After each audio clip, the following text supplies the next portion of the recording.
Welcome to VenatorChronicles podcast. I'm Ethan Taylor. And I'm Dustin Jelly. Our hope is to inspire new and old hunters alike.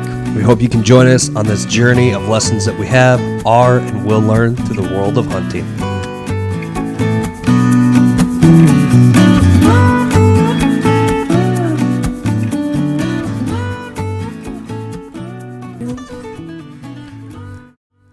Dusty. Ethan. Dude, you know what you should tell me? What? You should tell me why you want to quit hunting. Just going into the deep end. Wow, we just jumped straight off into the 20,000 leagues under the sea. We can pause that. How are you doing? I'm doing, you know. Oh, okay. I'm doing good. Good. Or nice. Other than, sadly, today was the last day of whitetail hunting for 2019. Yeah. Even though we're in 2020. The 2019 season. Yeah. 2019. January it's kind of like the 31st. Super Bowl. Yeah. You know, it's the 2019 Super Bowl played in 2020. Yeah, exactly. So, exactly. I know exactly what you're saying. Today, it ended. So 2019 hunting is officially done and over. On to the next. On to the next. Next chapter, next year. Next year, yes. we got some other, we're going to do some turkey hunting. So we are. That's only like 2 months away. Yeah. 2.5 months. Yeah. Cannot wait. It's going to be sweet, dude. Yeah. Yeah. But as for your question, why I want to quit hunting. Yeah. Man, we've been talking about this or kind of alluding to this podcast for a while now. And I think it's about time we drop it. Yeah. Drop it on the folks. Yes. So let's back it up a bit. Let's provide a nice little backstory. I'll put it in reverse. Yep. Boom, boom. So we go back a year. Yep. We started a podcast. Yep. And last year when we started talking, you started introducing me to just a bunch of resources like the Hunting Public, the Hunting Beast, and Onyx, and all these wonderful tools and resources. And Seth who? Yeah, Seth Taylor. That guy. Heard of him. Oh, yeah. I think we had him on once or twice. Yeah. Apparently he knows how to shoot deer. Yeah. So you shared all this stuff with me. I started learning and researching and just putting a ton of time and effort into learning how to hunt. And so super excited, coming into 2019 fall, had done some scouting, found some areas, put up some trail cams, started finding that there's actually like legitimate bucks in Minnesota and not just Wisconsin. I was actually surprised. Oh my gosh. So I'm never going to let that go. It's so stupid. And so just coming into, 2019 whitetail season, super pumped, super excited. In my mind, I was so confident that I was going to shoot a deer by the middle of October. That's where you were at? I had my hot spots. That was where I was at the beginning. And so the first couple of weeks of September came and went, nothing. Didn't see anything. No big deal. Didn't get as much as I wanted to. But then come October, super excited for October, especially the first 2-3 weeks. I got out and I wasn't getting anything. I was like, okay, well, this isn't going according to plan. Like, were you seeing deer at all at that point? Or a little bit. But not like opportune. No, it didn't really have any opportunities. The area that I originally found as my hot spot, totally, like the deer patterns shifted. Apparently I found out bird hunting goes on in that area, so it totally changed the deer pattern. And so come October, wasn't really getting a ton of opportunities. And then we came into November, and that's when everything started hitting or falling apart, depending on how you wanted to look at it. Yeah. And I started going into a really deep, dark place. Into a very dark place. Yeah. Oh yeah. And I think it really started kicking off that weekend you and I went out together. Is that seriously what was the? I think that's what I was. I think that was kind of the tipping point. That's what I was witnessing. Yeah. Oof. Of which we've talked about how there was many times during that trip that you're ready to tell me just grow up. You keep saying that. Well, yeah, that's probably fair. That's fair. I didn't want to. You were saying I thought you were going to go with you wanted to kill me again, but I wasn't quite there.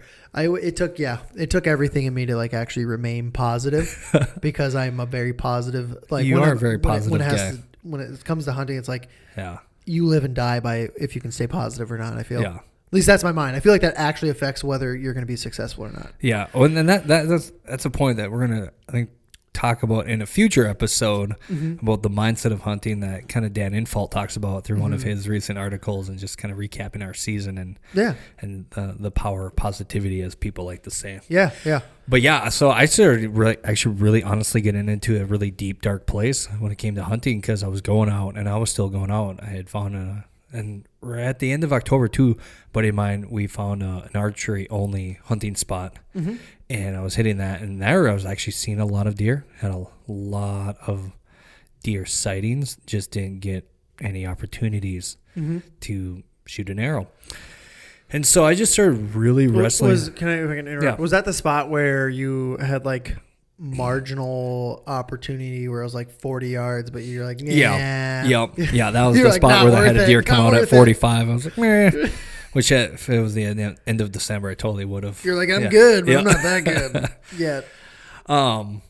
And I would even there once, come November and we started getting snow and whatnot, and the deer pattern started to change. And I was going out quite a bit in November, early part of December, and I got to this really weird spot with hunting where I don't know. I don't even know where to start. Like it was one of those things, like I didn't stop hunting this whole time, but the big thing is it quickly shifted from like this excitement and like I was ready to go and have fun hunting to like, screw it, I'm only going out because I'm trying to accomplish a mission. Yeah. Like that's all. Like I have this goal, and that's all I'm trying to accomplish is the fulfillment of this goal. I wasn't enjoying it. At all. Yeah. And here's the I think at that moment, Seth and I were experiencing some of that from our perspective. This is what it looked like. We had me, you, and Seth kind of going into the season like, hey, we're going to podcast together. We're going to be doing this in-season stuff, kind of keeping up with everything, trying to recap, give ideas, criticize constructively, whatever, and like try to push each other to be better. And we would do that in a group text outside of that, sending maps, like everything you can imagine around whitetail hunting. And so we're going into it with like this camaraderie, thinking like, this is going to be our little core, and we're going to be working towards this. Yeah, because we were sharing videos left and right. Everything. Every day. Literally. Every day. We're sending like Onyx maps. Hey, wind's doing this. I'm thinking about setting up here. Like everything you would do with if you were in person setting up for the next day type of thing. Yeah. And just like throw it out there and get feedback from your team, your little community. And you went dark, basically. I went real dark. You basically ghosted us. And like Seth started texting me outside of the group, and he's like, so what's going on with Dusty? Like, is he hunting anymore, or like what's happening? And then I think I had started texting you, and it got to the point where it was like you said like, I don't want to talk about hunting.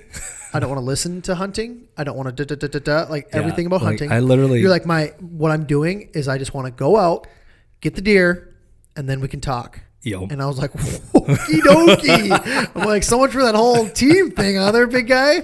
It was interesting to say the least from our perspective. Yeah. So it was challenging. It was a really weird experience. I think probably end of October, beginning of November through midway through December, would you say? Yeah. Because Seth and I, we were going back and forth too. Like Seth is like, should I text them privately? Should I, like trying to just be like, hey, I know seasons are tough, blah, blah, blah, all this stuff. Yep. And I'm just like, man, if you feel like you want to, sure. But I also had my own things going on where I was like, I can't. You were busy with health issues and a baby almost being born. Yeah. And so it was just like this crazy mass of stuff. And I'm like, the amount of effort it would take and all those things, I was just like, I don't know how much to. So I was like, okay, I'm just going to hope that this passes for the moment. And you explained a little further what you needed from me. And I was like, all right, I can do that. Yeah. It was a weird, cause like I said, leading up to the season, halfway through the season, I was spending tons of time just watching tons of YouTube videos by different whitetail hunters, namely, the hunting public. I mean, just following every single video they were dropping and listening to every Hunting Beast podcast, THP podcast I could. And then it hit. I literally went through like a month and a half of like, I don't want to listen to any podcasts. I don't want to watch any videos. I just don't want to have any more input from hunting other than me going out and hunting. Yeah. And it was a really dark place, and so dark that there was literally like 2-3 weeks where I seriously contemplated, is this worth it? Is this time, energy, and effort spent into hunting worth it? Like, do I actually want to keep doing this? Yeah. And like I was legitimately contemplating, like, no, I'm just done hunting. Like not just for the season, like I'm just done. Like I'm dude, and this is the thing, is like, you were having this gut check, right? And at a certain point I was like, oh, this is like a big enough thing now that I had to go from like hunting buddy just to regular friend. Like, dude, if you want to hang it up, like if you got that much going on, or if it's that whatever, I'm like, the things you're balancing it against, like with family time and all these things, and all of a sudden it's just this stressor, and it's all like, I don't know, whatever it is, like that builds up from it.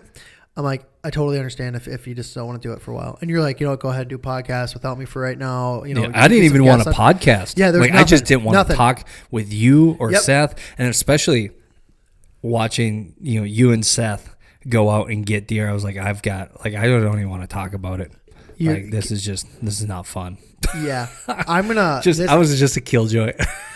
Dustin has he has made up for this since then, but I've apologized. But just to get to show the just to illustrate how rough it was when I got my buck. Oh my gosh! When I got my buck, I'm waiting for him to be excited, right? Because I was like, this is the point of what we're doing in my mind. And obviously having more understanding now. Yeah. But I got my buck, and I sent him, Seth, a few other people, like the video of me like losing my mind, and get the buck, all this stuff all day. Like, and granted, it was a bad timing. It was bad timing. Where I was emotionally, and I was just about to go wrestle a 2-time Olympic wrestling alternate. Like, my mind was a little elsewhere. Yep. And I didn't really give an F about that's what it came down to. Doesn't even congratulate me. Nope. I was like, in my mind, Honey Badger don't care. Yeah, I was gonna say I would never tell you this, like in the moment, because it's not a good way. It only negative would come from it. I really just wanted to be like, are you kidding me? Like, how soft is what I wanted to go to, but I was like, he's got stuff going on. I'm just gonna give him some time and space, and we ended up talking about it when we went out hunting sometime later. But I was like, so you ever gonna I wanted to share that. Like, the whole idea was like sharing it with everybody. Yeah. It's the whole reason we created a podcast. Yeah, exactly. And I'm like, and here's the thing too, is in the moment. Even I had someone like I was talking to them like, hey, what's going on? Because they were expecting podcasts, right? Yeah. And we weren't even really podcasting then at all. No, we weren't just really. Due to my issues and your issues. And and someone asked me about it, and they were like, what's going on? And I'm like, I think, Dusty's having a hard time with some things right now. And he's a mental midget. Whatever it is. And, and he's like, but that's what I signed up to listen to, was like, you guys said in your first podcast, and this was like a reality check. I was like, oh.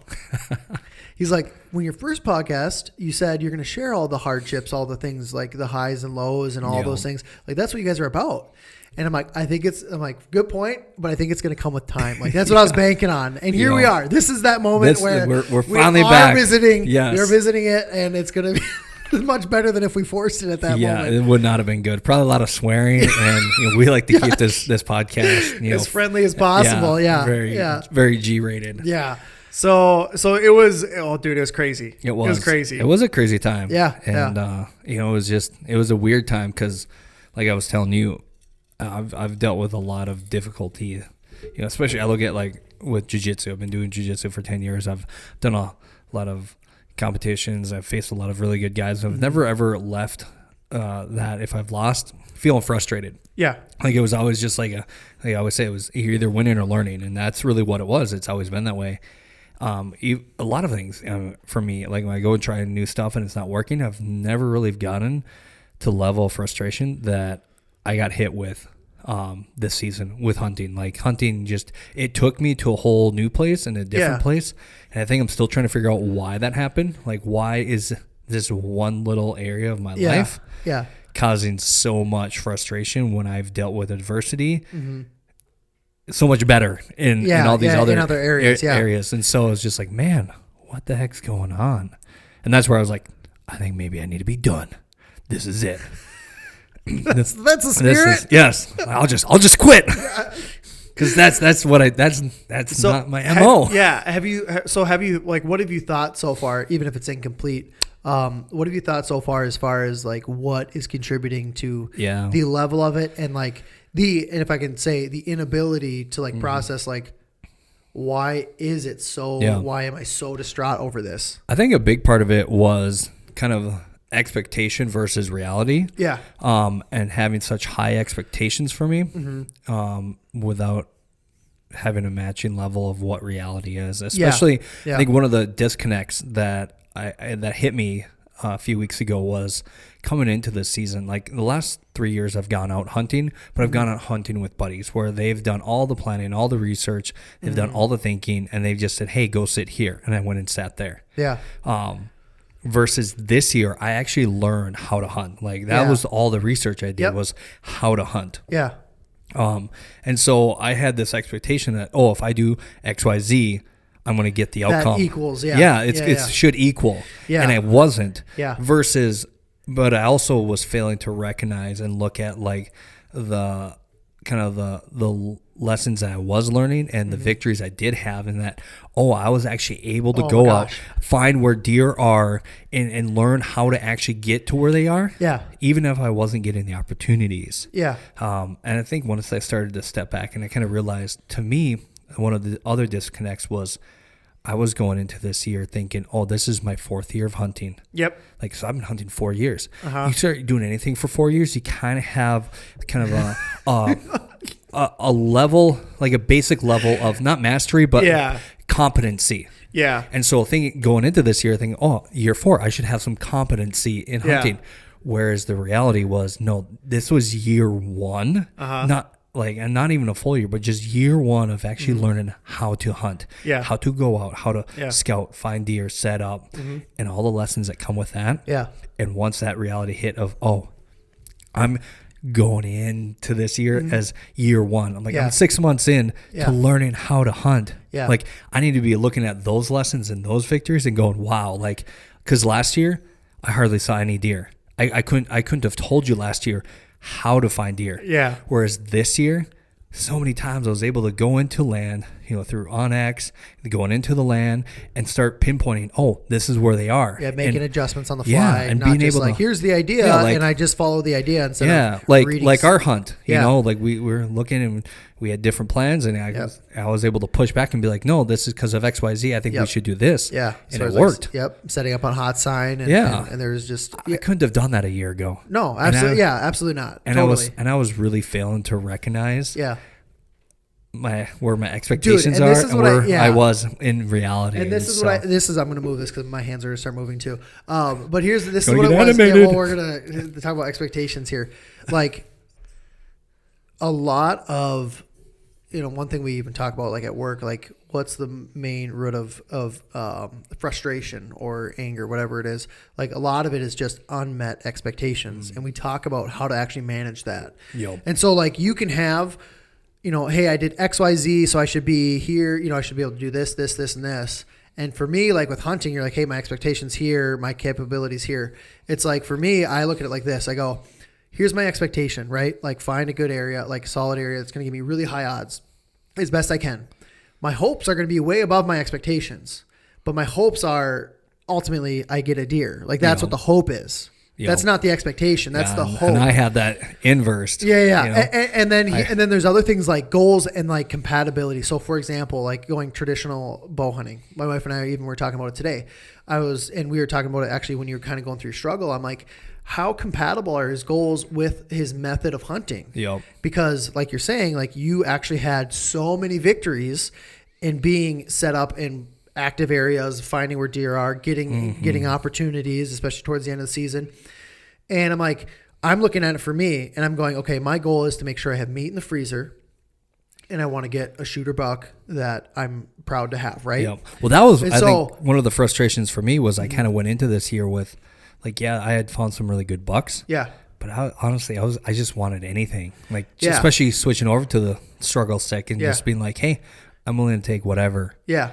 And so I'm thinking like, oh, it should be super easy with that. I'm not trying to shoot after some Right, big mystical deer. Right. Well, So- and that's where for me, like I look at my goals and I go, okay, my goal is I want this and this. And then, a compound bow gets me most of the way there. There's going to be some luck involved, right? Yeah. In order for me to go to traditional bow, it would be the same thing. I'd need to go way down. And even, it might not even be that I get a deer. It might be that I get 1 or 2 solid opportunities and I may not get a deer. Yeah. And I go, that's a win of a season for the way I'm hunting. Yeah. I'm just saying for me. And so from the outside looking in, when I'm seeing you get frustrated and I'm seeing you pissed off about how it's going, I'm like, we were in one area, right? We went to do a spot and stock because I had seen deer earlier and right, food sources changed, whatever it was. And then we did a total shift in game plan, kind of based off of you reading and pushing back on sign. And we set up, and it's like, you're within, how close was that deer to you? Like 10 yards. Yeah. 10 feet. 10 feet. And then the deer before that, or that morning was with, like you had an opportunity. And that's where the hope is. That's where the hope lies instead of the expectation of this deer's going to walk right here. That's the hope is you're setting up for that, right? That's best case. But if it doesn't, it's like, holy crap, I'm this close to this. And I'm on the ground. And it's like, that is ridiculous that we were able to pull that off in that short of time and like just frantically like searching and all this stuff. And it's like, we're going to stick to it. We're going to do this plan. We push back. You don't know what a deer sounds like. Beside the point, we're still continuing. And then, and the thing is like, had you been in the position I was in and I was in the position you were in, it's like, it's just this little tiny thing where it goes either way. Yeah. And it's like, to me, I'm looking at that going like, why is he mad? Yeah. We're driving home and I'm like, what unmet expectation are we looking at here? Why is he acting like an emotional teenage girl right now? Yeah, exactly. But those things aren't helpful in the moment to say. No. So suck it up, buttercup.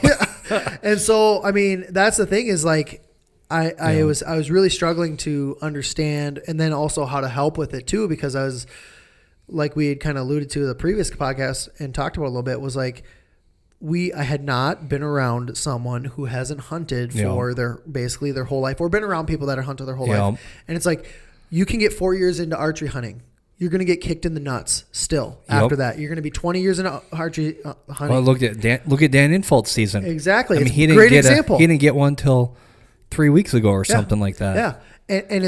And there's still going to be even multiple seasons. This can happen for me that you don't get a deer. And that is going to be a kick in the nuts, but that's what hunting is. And if you can't, if we don't have the expectations, right? If you're doing all you can and you're putting yourself in the best possible position you can come up with, and the work is there, you can't control the deer. Yeah. You know what I'm saying? Like there's that element of like, they just got to walk here that day. Yeah. And if they don't do that.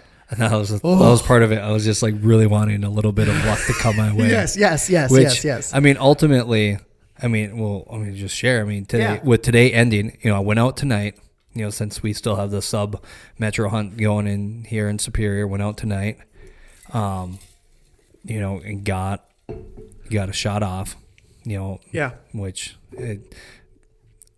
I think the deer is jumping the arrow. I think they're hearing. We've talked about that. Yeah. Because, so I didn't get anything this season. Yeah.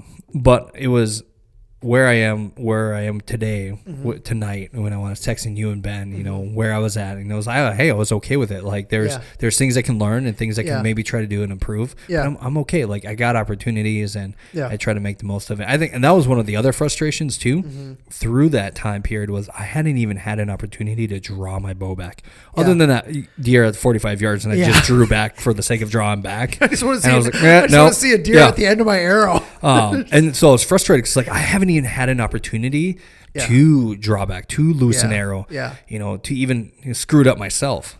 I didn't even have that till 3 weeks ago. Yeah. And that, I think that was one of the big frustrations was, okay, I was like, what, well, I don't know what to do, and then with everything shifting, starting to realize, oh, hey, expectations, reality. Let's look at the small victories. Let's look at the legitimate victories, the things that I should be proud of, should be happy with. Like, wow, like I learned how to hunt. Yeah. And that's going to carry me into next year and just like a savings account is gonna, or any amount of vesting. Now I'm gonna expedite that information and ability for next year.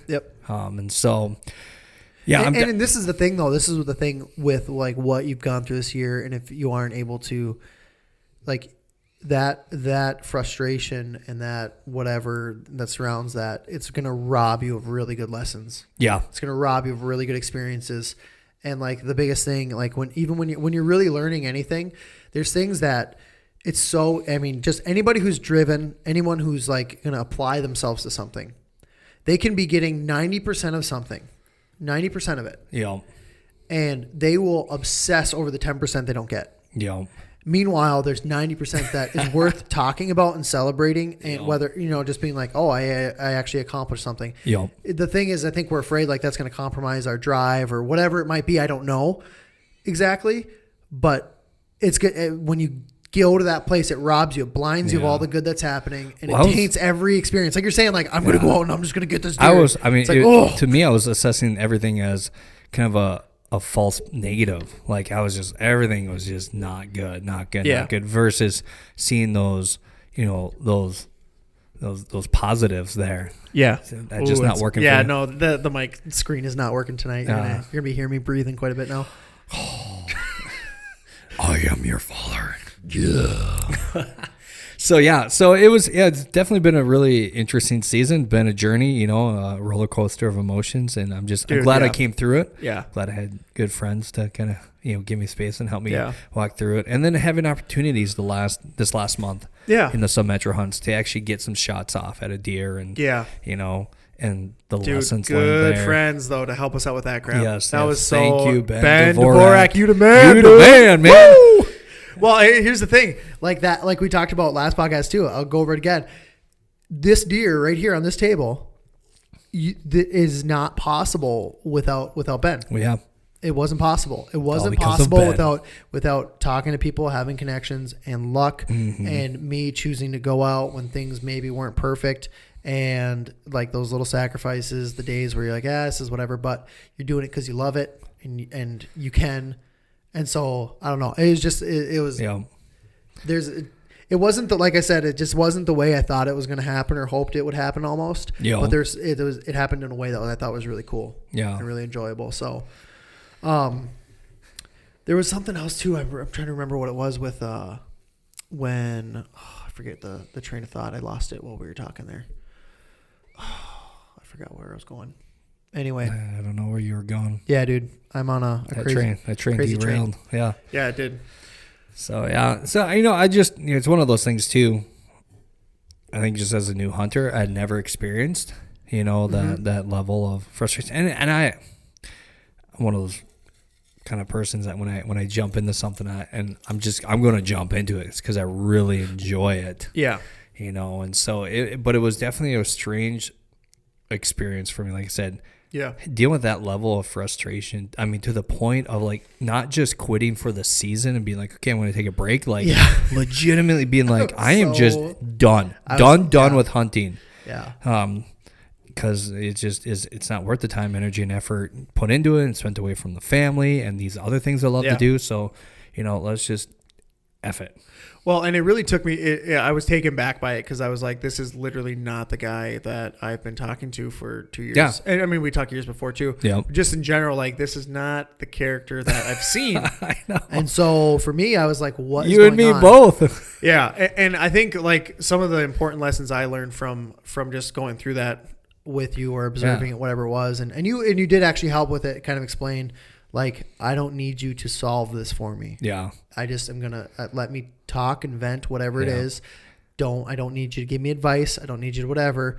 Just be there, and that's cool. And I was like, oh, I can do that. Like, that's no problem. Yeah, because we had some tension between us because you kept, like, trying to, like, provide me with these, like... Technical stuff, Technical stuff and little, like, insights of wisdom and witty sayings and being like, suck it up, buttercup, basically. And I was just like, you know what? That's just not where I'm at. And that's where... I need space. Well, it's not you, it's me. That's pretty much how it felt. Podcast wife. But no, I think the important thing for me was... so let's kind of like frame it in that. I mean, and it doesn't just apply to hunting, but you get somebody that's going through a really frustrating time with trying to do something, what would you tell them? Like, what would be a few lessons that you learned? Yeah, I would say a big part of it was, the thing is that, especially when it comes to, well, let's just keep it to hunting for a second. You can apply it to other stuff, but microcosms of life. Yeah, this is where it starts to cross paths. But you were going through whatever mental obstacles basically you had, right? And it was clear that what I was saying wasn't going to change that. And there's a lot of things I didn't say because I was confident it wasn't going to change that. But ultimately, this is what it comes down to, is that if you don't have the want, the desire, I will not be the one changing that. Yeah. I can influence if you're interested in it. I can influence you. I can give insights when you need that or want that, whatever it is. But ultimately, if the person doesn't want to, then you can't change. I believe you can't change people. Yeah. I believe you can impact people. I believe you can influence people. I think there's things like that. But with yours, it was more important to listen than it was to try to be like, dude, push through, blah, blah, blah, all the stuff. Yeah. Because you do know how to do that. You've already done it. You've done it in a lot of different areas. And like I said, I had to go from hunting buddy to friend and be like, to podcast wife. Yeah. And I was like, honestly, if you don't want to do this, that's okay. I'm just making sure you're all right, because this isn't normal. This isn't how I've seen you handle things. And so I'm not going to we need you to hunt, because ultimately, if you choose not to hunt and you just want to shoot arrows, that's fine. Do it. If that's what you like. So the scary thing on that, is thinking through, if I'm just done, wait, there was a point I was like, I don't even want to podcast about this. Am I done with the podcast? Yeah. Well, that was a dream that fizzled out real quick. Yeah. Cause what does that mean? Oh, I was like, because you were like, dude, go ahead and podcast with other people, blah blah blah. Yeah, and I was just like, nah. I toyed with the idea and talked to a couple of people about having him come on. Poor Seth, just wanting to share all his wonderful stories. Oh, I know. Seth, and we're you're gonna have to wait. Yeah, that was pretty rough for him. He's probably forgotten all of his hunting stories. I'm sure he hasn't. Mix him with all the deers he's already shot. Yeah, okay, that's fair. But that was a thing where I was just like, no, I mean, either we're going to give us time and you'll choose that you want to do it, or you'll choose you don't want to do it, and we'll be friends outside of that, and that's fine. But that was difficult to get to that point where I was like, there's no need to push. I'm not going to change your mind yes or no to this. Cause I even told you, I was like, yeah, what you're actually balancing is a really big deal. It is a huge sacrifice. It costs a lot, financially and time and relationally, all those things. It comes at a high price. It does. And you can't totally disregard it. And if your family's not behind it, it's just going to be a huge wedge in anything. And so if you hate it and you're doing it, even though you hate it, and then you come home and you're still PO'd because you went out and didn't see anything, how much is your wife going to be like, yeah, you should go out hunting more. This is great. Yeah. She was loving my mental mood. Yeah. Come home just pissed. Yeah. And so I guess for me, it was for hunting and for just in general too. But for hunting, it was when you have, because Seth and I were talking, right? We were talking outside of it, trying to figure out how can we help? How can we help them work through this stuff? Next time a bottle of whiskey goes a long way for me. Yeah, it does. I know. But I was anyway. But just saying. Yeah. Any of our listeners out there, just feel so inclined. Are you still listening? I am. Okay. I take donations. Yeah. Yeah, but we were talking about it outside of that, trying to figure out what we could do, what we could say, hey, should I reach out, blah blah blah, all that stuff. And it was just we're not going to be able to solve the problem for him. And if he doesn't want to pay the entry fee, so to speak, then that's okay. Yeah. And you just got to get to that point where it's that's okay. Yeah. But we were talking, and it was we grew up hunting and getting kicked in the nuts for many years in a row by deer hunting. And we were fortunate enough to have a dad who stayed positive all the time, and brothers who then stayed positive all the time. And just how important it was unspoken. But now I'm now it's oh, this is actually coming to light, the other side of it, where it's that unspoken now starts to become spoken, where it's like, oh, that positive element is so important. And if you can't bring that up within yourself, I mean, there's moments where we can maybe help each other with it. But if ultimately you don't want to be out there hunting, then no one's probably going to change that for you. Yeah. You know what I'm saying? Yeah. Because then that's where people probably lose their passion for hunting. Is like, oh, I got to get this done. Yeah. And then the fun's gone. Yeah. And then the whatever it is, whatever it is. Well, so like we'll go into like the health thing basically I had. Yeah. And I think this would be a good way as far as like putting a positive, then the opposite, like positive from hunting. Well, you do that, and I've got my own little positive spin. Yeah, that sounds good. Life lesson. Yeah, so the microcosms. Yeah, so this is a little weird to talk about on a hunting podcast, but like we said, episode 1, highs and lows, all the jazz in between, and hopefully normalize talking about it, because I know for me it was not normal to think about and talk about, and still isn't. So I'm trying to normalize it. But basically what happened is my wife and I, it was a long week of work, background, I guess, with work. I was doing about 3 people's jobs to the best of my ability, but that means that you're always failing in one area or the other. Mm-hmm. And the pressure of that, so I was hiring and the not so fun firing, conflict resolution, scheduling stuff, and a couple other, ordering things. Like it was just like 3 people's jobs. And thankfully it's since then been resolved and everybody's recognized, and it's been great. Now I'm doing like what I signed up to do. It's awesome. But anyway, so I was going through all this stuff for months, and my wife and I, we went out. It was a Friday night. We were on a date. It was in September, or mid to late September. And we sit down to go eat, and Was it September? It was towards the end of September. Yeah. Cause I was looking at already? my medical bill. Oh, yeah. Wow. And,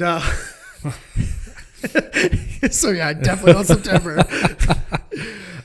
And I have a bicuspid heart valve, which is, instead of like a Mercedes sign, it's just like a single slit. Okay. And so what happens is when you exert your body, blood can rush out. The richer blood that's leaving your heart, if you're exerting yourself, can actually seep back into your heart and then cause an enlarged heart over time. And so part of this as we go. So we're sitting down and we're about to start eating dinner, right? And I take like 1 or 2 bites of food, and I all of a sudden I'm like grasping the table. Apparently I was ghost white, and it felt like someone literally shoved a sword through my chest, and I was like trying to breathe. I was like, and it wasn't due to the fact that you can't handle Mexican food? No, because I was only having queso at this point. Okay. It was like one bite, and my wife's like, she was like, "Are you okay?" And I'm like, I don't know. I'm like, so I'm there, and we're there for maybe like 5 minutes of this, right? And it was like coming in waves, and it felt like an elephant was on my chest, like all these things. And then I had shooting pain from my chest up into my neck and in my jaw, like just I couldn't believe what was happening, right? Yeah. And so I'm semi freaking out. Well, I go out to the car, leave my wife there to eat by herself and pay for her own food. And and I'm sitting in the car, and she's cool as a cucumber because she's awesome. And we're in there, and I'm just trying to like calm down, figure out what's going on. And we drive home, and I get home, and I call my mom because she has some EMT stuff, and she's like, "You need to go in right now." Death is knocking at your door. I have to mention this too. On the way home, I'm literally going, "Don't Google this, don't Google this, don't Google this, don't Google this." And I started Googling like what it could be, and absolutely every single thing was like, go to the emergency room, go to the emergency room.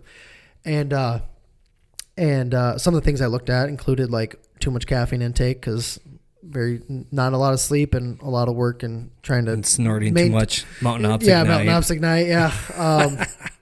And so anyways, after I talked to my mom, things got, I didn't notice this in hindsight, noticing this, things got noticeably worse. So I'm on the way to the hospital. Okay, I won't get emotional, I swear. But this is just the severity of where my mental state was. We're driving across a bridge to Duluth to the hospital. I call ahead. I say, hey, this is what, eking out what is, I'm like, hey, this is what I'm experiencing, blah, blah, blah. I'll be there in a few minutes. And I'm literally thinking about like leaving my kids behind and like my wife. And I'm thinking I'm going to die. Like literally I'm like doubled over in pain, and I don't know what's happening. Okay. Thinking you're just ready to die. I seriously was Jeez. I'm like, how is this happening? Like, have I strained myself that much over this? Like, I'm like, because it just came out of nowhere. Yeah.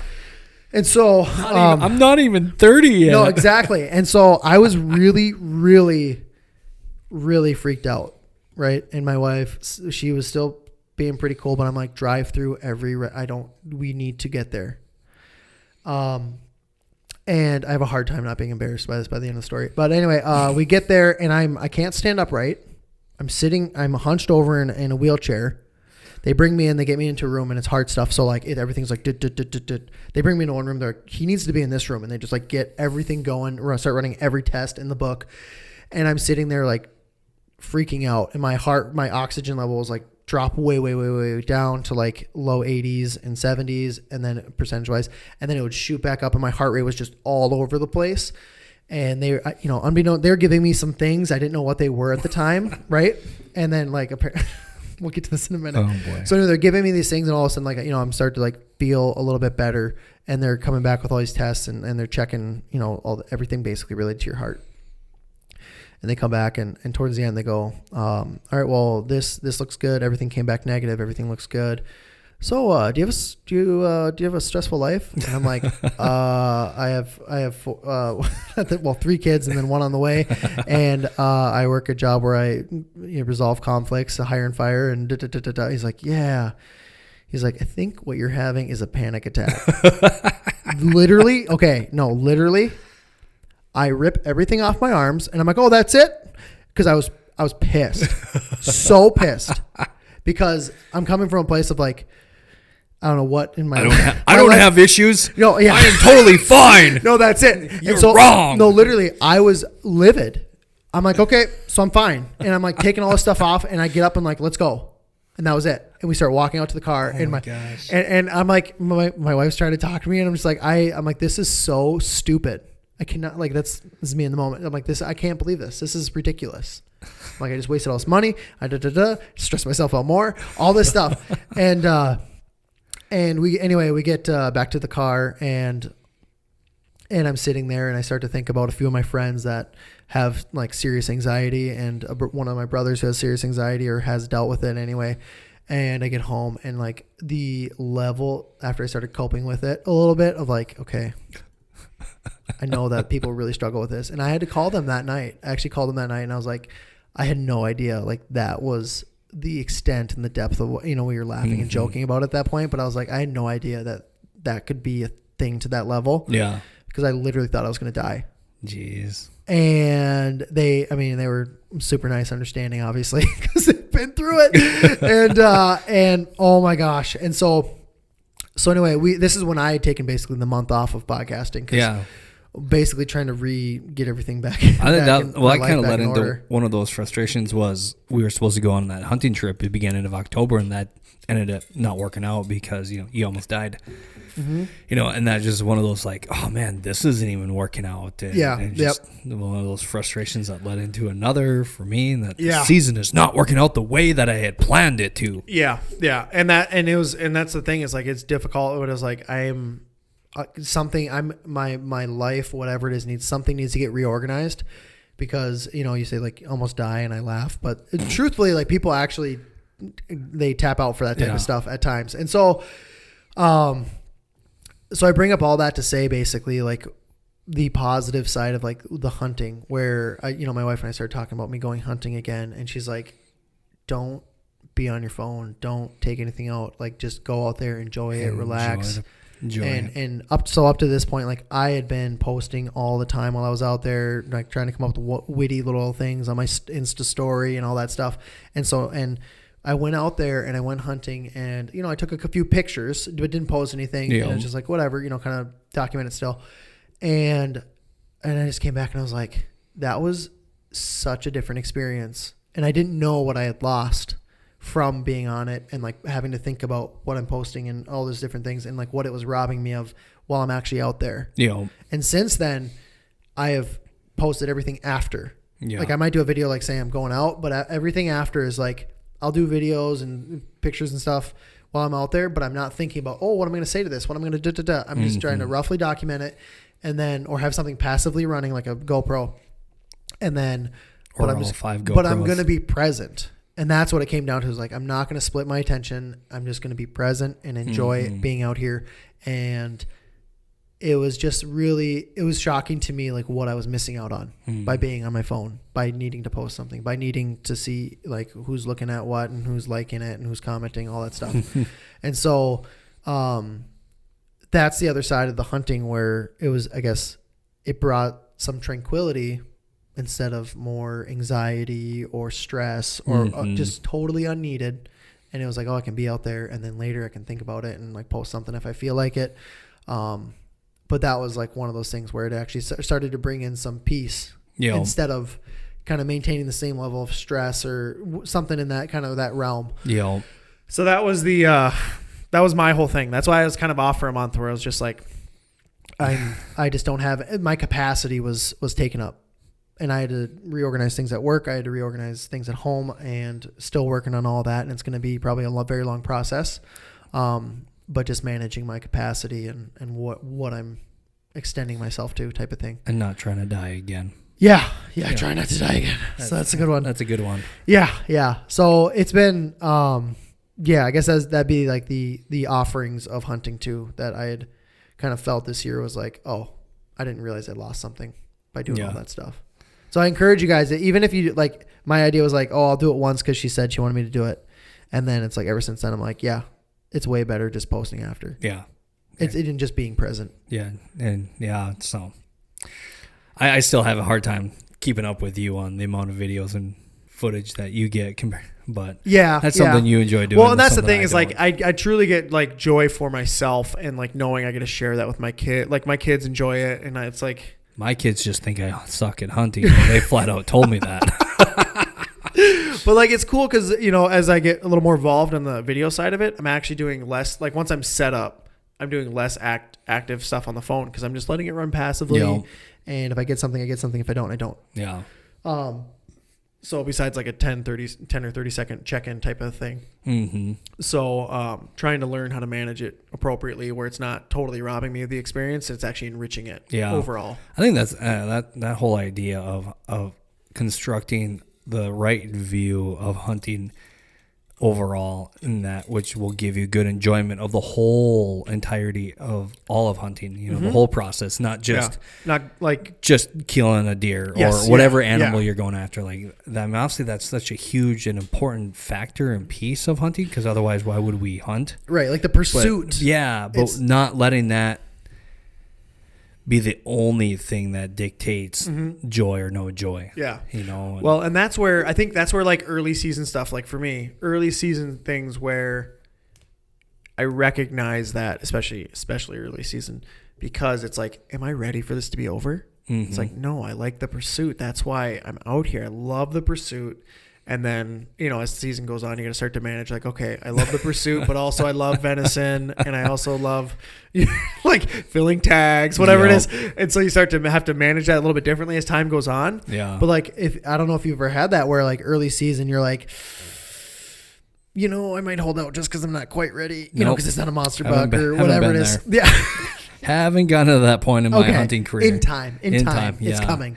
I think kind of for me, one of the big lessons, and it's one of the things that I know, but didn't realize that I was failing to recognize was, they talk about, the 4 levels of competency, at the lowest level, unconsciously incompetent, and then next level is consciously incompetent, and then consciously competent, and then unconsciously competent, and just, I failed to realize that this season of hunting, I really took my hunting from being unconsciously incompetent to consciously incompetent. But thinking you were level 4? Thinking I was level 3, consciously competent.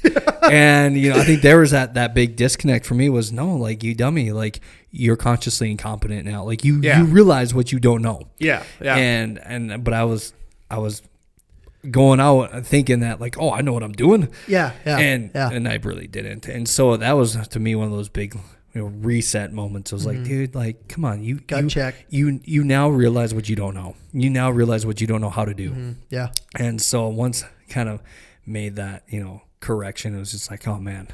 Yeah. Course correct. This season hasn't been a lot. So like I've learned a lot. Like now I'm far more consciously incompetent. Yeah. For next year and the next 5-10 years. Yeah. Till I get to consciously competent. I don't know how long that'll take, but I think that's kind of one of those big life lessons. Is just understanding, okay, what stage are you at in whatever endeavor you're doing, dude? Well, that's how I am. And with is there a disconnect? Yeah, and that's where like I'm literally like that with archery equipment. I'm like, oh, I'm consciously incompetent, and then I'm working towards. I'm just kidding. Yeah. And no, I'm consciously incompetent. That's why I ask everybody. And I am prone to be like, hey, will you look at this? Because I don't know. Well, that was the big step for you. Was going from last year being unconsciously incompetent, not having a clue, to this year being like, I really don't know. Yeah, and then now starting to tiptoe into very simple little things where it's like, okay, can I be consciously competent about this? Learn how to do these little things and just start to dip my toe in the water where it's like, I would like to get to the point where I'm unconsciously competent, right? Yeah, and like so, John Dudley level. Yeah, where it's Aaron just like Snyder, everything's second nature type kind of thing, and that's going to take a ton of time. Yeah, and years. Yeah, and years and years of practice. Yeah, in whatever we do.